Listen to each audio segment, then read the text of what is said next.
હમ ગઈકાલે 7/12/2025 ફરિયાદી બેન માધાપર પોલીસ સ્ટેશનમાં આવી અને પોતાની સાથે બનેલ બનાવ બાબતે જણાવેલ કે માધાપર ખાતે જ વિશાલ મહારાજ તરીકે એક વ્યક્તિ જે રહે છે જલારામ સોસાયટીમાં, એમની પાસે આમને ઘરે થોડીક બીમારી ચાલતી હતી અને નડતર જેવું હતું એવો એમને શક હતો. એટલે આ વિશાલ મહારાજ તાંત્રિક વિધિ કરે છે એટલે એમની પાસે ગયા અને વિશાલ મહારાજે એમને સંમોહન કરી અને અર્ધ બેભાન અવસ્થામાં તેમના કપડાં ઉતારવાની કોશિશ કરતા બેનને ખ્યાલ આવી જતા બેન ત્યાંથી એના મધર સાથે અને બીજા બે બેન હતા એમની સાથે નીકળી ગયા હતા અને ઘરે આવીને એમના મધરને આખી વાત કરતા તેઓ પોલીસ સ્ટેશને આવી અને પોતાની ફરિયાદ આપેલ. ગુનાની ગંભીરતા સમજી તાત્કાલિક પોલીસે આરોપી વિશાલ મહારાજને હસ્તગત કરેલ, બેનની ફરિયાદ લીધી અને ગુનો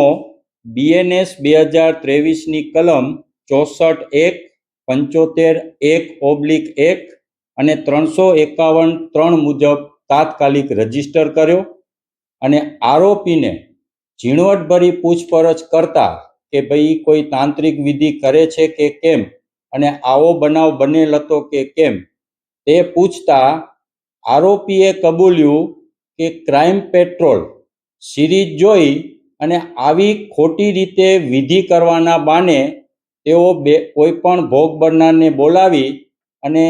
પરફ્યુમ છે એ પરફ્યુમ છાંટી અને એને અર્ધ બેભાન અવસ્થામાં કરતા હતા. જે અન્વયે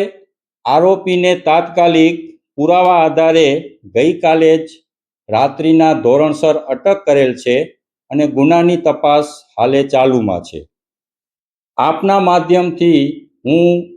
પ્રજામાં એક સંદેશો આપવા માંગીશ કે આ આરોપીના જો કોઈ પણ ભોગ બનેલ હોય તો નિર્ભય રીતે પોલીસ સમક્ષ ફરિયાદ કરવા આવો. અમે તમારી ફરિયાદ લેશું, તમારું નામ પણ ગુપ્ત રાખશું અને આના વિરુદ્ધ કાયદેસર કાર્યવાહી કરશું. આ સિવાય એક બીજી પણ હું આપના માધ્યમથી અપીલ કરીશ